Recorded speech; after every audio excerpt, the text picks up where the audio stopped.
Voltei. Vamos lá falar do relevo da região norte. Como eu já falei, o relevo da região norte, ele se constitui basicamente de planaltos, de depressões e de planícies. Tá? Vamos começar a falar dos planaltos. Nessa região nós temos o menor compartimento do relevo da região norte. Tá? O que menos aparece ali, quando pensamos no relevo, são os planaltos. Beleza? E aí podemos destacar alguns, como o Planalto das Guianas, que também é chamado de Norte Amazônico, que ele tem uma formação proterozoica. Professor, o que é proterozoico? É uma era geológica, tá? Isso quer dizer que ele foi feito há um tempinho, tá? Um bom tempo, beleza? Ele é formado por rochas cristalinas, tá? Rochas cristalinas, basicamente, é um nome que nós damos para agrupar as rochas ígneas e as rochas sedimentares, tá bom? E essas são as duas rochas que vão compor as rochas cristalinas. Sedimentares não, desculpa, metamórficas, tá? Rochas cristalinas são formadas por rochas ígneas e metamórficas, beleza? E o Planalto das Guianas, ele está localizado no extremo norte da região norte. Então, lá no extremo norte da região norte, lá quase saindo do Brasil, é quando nós encontramos o Planalto das Guianas, tá bom? E é ali que nós encontramos as áreas mais elevadas do território brasileiro. O território brasileiro não tem estruturas de relevo que são muito altas. O ponto mais alto é o Pico da Neblina, que tem 3.014 metros, né? E ele está localizado ali, ó, no Planalto das Guianas. Então, o Planalto das Guianas está no extremo norte da região norte e possui as estruturas de maior altimetria, as estruturas mais altas. Destaque aí para o Pico da Neblina de 3.014 metros, tá bom? O outro planalto que nós podemos destacar é o Planalto Brasileiro. Esse já tem uma formação arqueozoica, mais uma vez é uma era geológica. Ele é rico em minerais metálicos, então essa é uma região muito interessante para aproveitamento de minerais, né? Ele é dividido em Planalto da Amazônia Oriental e planaltos residuais sul-amazônicos. Professor, eu preciso gravar essa subdivisão do Planalto Brasileiro? Não precisa gravar, tá? Só tenho em mente que ele existe, que ele marca ali o relevo da região norte, que ele é muito rico em minerais metálicos, muito explorado, né, por conta disso também, e a exploração de minerais metálicos nunca acontece de uma maneira ecológica, tá? Mas tenho em mente isso, beleza? Agora vamos falar das planícies. A primeira planície que a gente tem que destacar é a planície amazônica. Formação cenozoica, mais uma vez, cenozoica faz referência a uma era geológica, tá? Que é a era cenozoica. São estreitas faixas de terra que margeiam o rio Amazonas e seus afluentes. Daqui a pouco eu vou mostrar para vocês um mapa da hidrografia da região norte, para vocês verem a complexidade dessa rede hidrográfica. A rede hidrográfica basicamente é o conjunto de rios que existe em uma região, tá? A quantidade de rios, né, que alimentam, que se comunicam, que se conectam com o rio Amazonas, tá? E o rio Amazonas é o maior rio do mundo, beleza? Ele é chamado de rio-mar por algumas pessoas, de tanta água que existe ali, de tão caudaloso, de tão grande, de tão importante vazão desse rio, tá? Então, quando a gente pensa na planície amazônica, o próprio nome já diz, são aquelas terras que margeiam, que ficam no entorno do rio Amazonas e dos seus afluentes. Afluentes são aqueles rios que se comunicam com o rio principal. Nesse caso, o rio Amazonas é o rio principal e os afluentes são todos os outros que estão ali no seu entorno, tá? As planícies existem, né, segundo um grande geógrafo que é o Aziz Absaber, geógrafo brasileiro inclusive, que basicamente essas planícies são formadas a partir da deposição do material que é carregado por esses rios. E como o Rio Amazonas é um rio absurdo, de tão grande, imagina a quantidade de material que não é depositado por ele. Sem falar pelos materiais que são depositados pelos seus afluentes. Tá? A planície amazônica é formada a partir desses materiais depositados por esses corpos hídricos. Tá bom? Continuando, temos aqui a planície litorânea, também chamada de planície costeira, que é formada no período quaternário, mais uma vez uma era geológica. Eu não estou entrando muito em detalhes sobre essas eras geológicas, que a gente tem uma aula só para isso, tá bom? E essa planície é característica ali do litoral do estado do Pará. Temos também as depressões. Depressão, gente, antes de começar aqui a tratar desse assunto mais a fundo, vamos lá. As depressões, elas são muito características de estarem presentes ao lado de planaltos. Você tem um planalto e tem também encaixado nesse planalto uma depressão. As depressões são formadas, em grande parte, basicamente, pelo material erodido no planalto. Ou seja, o planalto ele é uma estrutura, né, que no seu topo predomina o quê? Predomina a erosão. Ou seja, destaque, transporte e deposição desses materiais. Aonde que esses materiais vão ser depositados? Nas depressões. Sacaram? Elas são formadas por conta desses materiais que vão sendo retirados, erodidos do topo dos planaltos. Beleza? E aí elas caem ali do lado do planalto e aí ao longo do tempo vão sendo formadas as depressões. Beleza? Vamos começar aqui. É o tipo de relevo predominante da região norte. Então, se os planaltos são a estrutura de relevo, né, são um compartimento de relevo, né, menos presente na região norte, as depressões são o tipo de relevo mais presente, mais predominante ali na região norte. Estão localizadas entre as planícies e os planaltos. Então é fácil de vocês terem em mente, tá? Você tem o planalto, você tem a planície. Quem está no meio? A depressão. Matou o relevo da região norte. É isso. São esses três tipos de relevo, tá? Elas estão localizadas entre os planaltos e as planícies. Foram formadas por longos processos de erosão sobre os planaltos. Já comentei isso com vocês. E tem altitudes ali entre 100 e 50 metros. Entre 100 e 500 metros. Tá? E aí temos alguns exemplos, como depressão da Amazônia Ocidental, depressão norte amazônica e por aí vai. Tá? O importante, gente, é que vocês tenham em mente que o relevo da Amazônia, da região norte, perdão, é composto por 3 compartimentos. Quais são?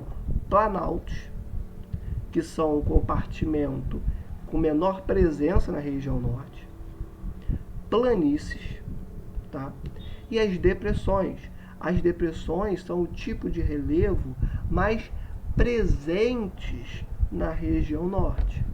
E as depressões ficam no meio, ficam entre o planalto e a planície, tá? É isso que vocês precisam saber do relevo da região norte. Tá?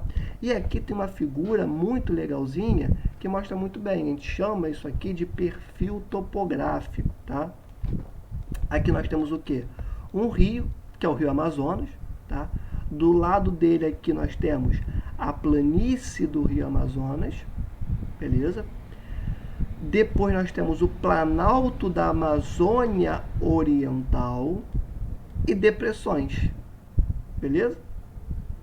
É isso. Esse perfil topográfico, que não é o perfil da região norte como um todo, tá?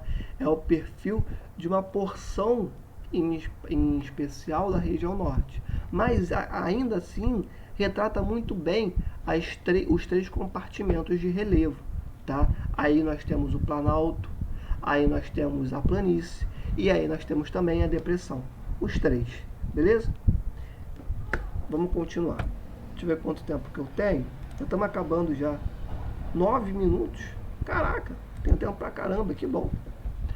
E aqui só um adendo que eu fiz, que eu tinha esquecido de colocar na aula, e aí eu puxei essa seta que não tem como não colocar com vocês. Deixa eu até ver. Isso mesmo, que bom. Tô curtindo. A região norte apresenta várias ilhas, isso é muito interessante de vocês terem em mente, que não são ilhas formadas no mar, no oceano, são ilhas que existem nos rios. Quando eu falo que o rio Amazonas ele é chamado por alguns de rio-mar, não é à toa. É porque a quantidade de sedimentos que são transportados por esses rios, né, pelo rio Amazonas e pelos seus afluentes, é tão grande, é tão volumosa, que ao longo do tempo eles vão se acumulando, se acumulando, se acumulando, se acumulando, de tal forma que eles criam ilhas. Vocês percebem isso? É tanto sedimento sendo transportado pelos rios presentes na região norte que eles criam verdadeiras ilhas. E o conceito de ilha é uma quantidade de terra, né, limitada, né, envolta por água por todos os lados. E se você tem uma ilha no meio de um rio, é porque as margens desse rio, né, são muito afastadas, são muito distintas entre si, são muito distantes, perdão. Isso é o rio Amazonas. Isso são os rios que estão presentes na região norte. Não é um rio pequenininho, não é uma fileta de água. É um rio gigantesco, são rios gigantescos, tão grandes que eles formam ilhas. O exemplo mais clássico é o quê? A ilha de Marajó, que fica ali no meio do rio Amazonas. Beleza? Vamos começar a falar de hidrografia. A gente vai terminar a hidrografia na próxima aula, tá bom? Mas vamos começar a tratar dessa complexidade aí de corpos hídricos que existe na região norte. Primeira coisa, a região norte possui rios bastante caudalosos e perenes. Quando falamos que os rios são caudalosos, queremos dizer que tem água pra caramba ali dentro. Basicamente, caudaloso é uma palavra bonita para dizer que tem água pra caramba ali dentro. Tá? E perene quer dizer que eles nunca secam. É uma palavra bonita para dizer que um rio nunca vai secar. Ele sempre vai ter água ali dentro. Tá bom? A principal bacia hidrográfica da região norte é a bacia amazônica. Professor, o que é bacia hidrográfica mesmo? Bacia hidrográfica basicamente é um conjunto, né, formado por divisor de águas, que basicamente são morros, tá? O canal principal, os seus afluentes e o exultório, que também pode ser chamado de foz. Esses elementos vão compor o que é uma bacia hidrográfica, tá? Basicamente, é esse conjunto de elementos que vão compor esse espaço pelo qual um rio percorre. Tá bom? Já falamos sobre isso em aulas passadas com mais calma, mas para esse momento tá bom essa definiçãozinha rápida, tá? Dentro de uma bacia hidrográfica você pode encontrar outras subbacias, né, que vão dar origem aos afluentes do rio principal. E aí a gente consegue perceber, né, a bacia hidrográfica amazônica, a bacia amazônica como o principal rio da região norte. E dentro dessa bacia nós temos várias outras subbacias, como vamos ver daqui a pouco, tá? Aqui eu coloquei, né, o local certo, né, da bacia amazônica, mas é só para deixar mais completo, né, o nosso material, mas vocês não precisam gravar isso aqui não. Só precisam ter em mente que a bacia hidrográfica amazônica é um absurdo, com mais de 7 milhões de quilômetros quadrados. A bacia amazônica é tão gigante que ela drena 9 países. Quando eu falo dreno, eu quero dizer que ela se estende por 9 países. Isso é o Rio Amazonas, gigantesco. Vocês terem uma ideia, 56,2% de todo o território brasileiro está dentro da bacia amazônica. Vocês percebem isso? A bacia amazônica, ela é responsável por compreender a maior parte do território brasileiro. A maior parte do Brasil está dentro da bacia amazônica. a bacia amazônica dentro do Brasil, tem ali em torno dos seus 4.800.000 quilômetros quadrados. Ela toda tem 7 milhões, compreendendo todos os países ali que ela drena. Só no Brasil, ela tem 4.800.000 quilômetros quadrados, tá?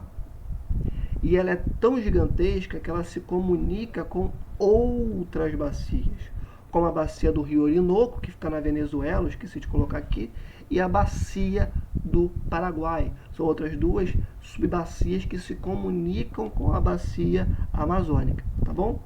Aqui, ó, essa figura é um absurdo, esse mapa, para ser mais específico. Vejam isso. Olha como é complexa essa bacia hidrográfica. Esse rio aqui no meio, a mais pronunciado, é o rio Amazonas. É o canal principal. Tudo isso aqui, que está no entorno desse canal principal, são as subbacias. São os afluentes que eu falei. Então não são pouquinhos rios. Olha aqui, ó, só nessa porçãozinha, quantos rios tem aqui? Só nessa pequena porçãozinha. Quantas subbacias não tem aqui nessa pequena parte? E aí quando você pega isso, expande para o todo que é a bacia hidrográfica amazônica, você consegue perceber o quão complexa, o quão vasta é essa bacia que está sendo impactada. Porque quando você taca fogo aleatoriamente em árvore, que é responsável por injetar, contribuir com a infiltração de água no solo, você mata a estrutura que torna esses rios perenes. Você mata as bacias hidrográficas. E se as bacias hidrográficas que se comunicam com o rio Amazonas estão morrendo por conta da atuação predatória de madeireiros, do agronegócio principalmente, para colocar boi e soja em cima de árvore devastada, se esses afluentes estão sendo mortos por conta dessas atividades econômicas, o canal principal, que é o maior rio do mundo, o rio mais importante do mundo, também vai morrer. E olha o que é a bacia amazônica, o que é a bacia hidrográfica amazônica, a importância que ela tem. Tudo bem, gente? Só para complementar a aula, fugindo um pouquinho.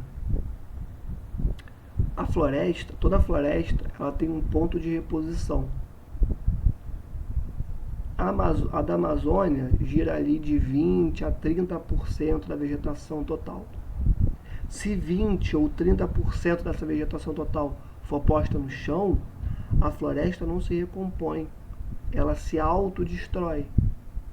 Se a floresta morre, o rio também morre. Sabe o que isso significa? Que tudo isso aqui, ó, deixa de existir. E a Amazônia vira um deserto. Vira um cerrado, vira uma caatinga. Algumas pessoas falam que isso é terrorismo ambiental. Falar que a Amazônia vai ser destruída. A Amazônia já está com 15% da sua área destruída. O máximo é 20, 30. A gente nem tem isso muito preciso. Pode ser que seja 20, 25, não sei. Atualmente já tem 15% destruído. E continua, né, avançando a destruição. 2019 foi um absurdo. Em 2020, no meio do ano, já tínhamos ultrapassado o valor de 2019. Como vai ser 2021? Como vai ser 2022? Com políticas que cada vez mais desvalorizam o trabalho de fiscais, diminuem a quantidade de fiscais, diminuem a vigilância no espaço amazônico. Como que vai ser? Gente, a gente está presenciando o fim da Amazônia, o fim do Rio Amazonas, se nada mudar. Se continuar do jeito que está hoje, com as políticas pífias que estão sendo feitas, com uma regulação pífia, ridícula da destruição que ocorre na Amazônia, e podemos colocar aí o Pantanal, por mais que o Pantanal seja na região centro-oeste, O descaso está sendo igual? Se não mudar, daqui a 10, 20 anos, esquece a Amazônia. E tudo isso que nós falamos hoje não vai existir mais. Tá bom? É isso. Essa foi a nossa aula de hoje. Espero que vocês tenham gostado. Qualquer coisa me procure no WhatsApp, manda mensagem. Tamo junto. É isso. Paz e fique em casa. Valeu, fui.